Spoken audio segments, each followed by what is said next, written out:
আফিয়া নিলি অত্র প্রতিষ্ঠানের সম্মানিত সভাপতি মহোদয়ের কাছ থেকে ফাইল নিচ্ছে। এখন আমরা আফিয়া নিলিকে কিছু জিজ্ঞেস করতে চাই। আফিয়া নিলি, আজকে তো তোমার বিদায়, অর্থাৎ এই প্রতিষ্ঠান থেকে তুমি ছাত্রীত্ব হারাচ্ছ। আমরা দোয়া করি এর চাইতে ভালো অবস্থানে যাও, এই স্কুলের জন্য অনেক মঙ্গল বয়ে নিয়ে আসো, পাশাপাশি তোমার পরিবারের জন্য মঙ্গল নিয়ে আসো, তোমার জন্য মঙ্গল নিয়ে আসো। এই স্কুল থেকে তো আজকে চলে যাচ্ছ, এই স্কুল সম্পর্কে যদি তোমার কাছে কিছু জানতে চাই, কি বলবে?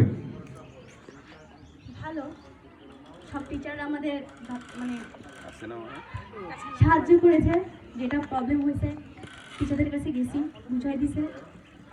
এই টিচারের মানে এই স্কুলের টিচারগুলো অনেক মানে ভালো, আন্তরিক, বাবা মায়ের মতো খুব স্নেহ করেন। বাবা মায়ের মতো আমাদের সবসময় সন্তানের চোখে দেখছে। আমরা হয়তো স্যার অনেক বিয়াদবি করছি বা জোরে হয়ে কথা বলছি, মাফ করে দিবেন আমাদের। আর ছোট ভাই বোনদের কাছে এটাই বলতে চাই, কোনোদিন যদি কোনো সময় খারাপ ব্যবহার করে থাকি আমাদের মাফ করে দিও, কোনো অভিযোগ রাখো না, দোয়া করো যাতে ভালো একটা রেজাল্ট আনতে পারি, স্কুলের মুখ সুনাম করতে পারি। আরেকটা প্রশ্ন তোমার জন্য থাকবে,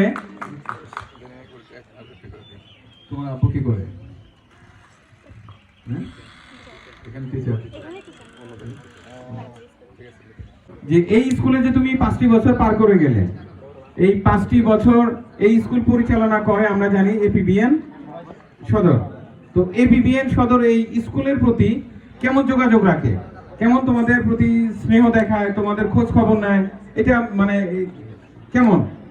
সব সময় তো খোঁজ রাখে, কে কেমন পড়াচ্ছে, কার কেমন মেধা সেটা দেখে। আর আমাদের প্রিন্সিপাল স্যারও তো সবসময় মানে আসতো, আমাদের দেখতো, আর মাঝে মাঝে পরীক্ষাও নিত আমাদের। মধুসূদন দা, ধন্যবাদ আফিয়াকে। তো তুমি কি মনে করো যে ভালো মানুষ হতে গেলে, ভালো নিজেকে অনন্য উচ্চতায় নিতে গেলে এরকম প্রতিষ্ঠানে আগামীতে যারা পড়ালেখা করবে তাদেরকে এরকম প্রতিষ্ঠানে মানে বাবা মাদের উচিত এরকম প্রতিষ্ঠানে ভর্তি করানো?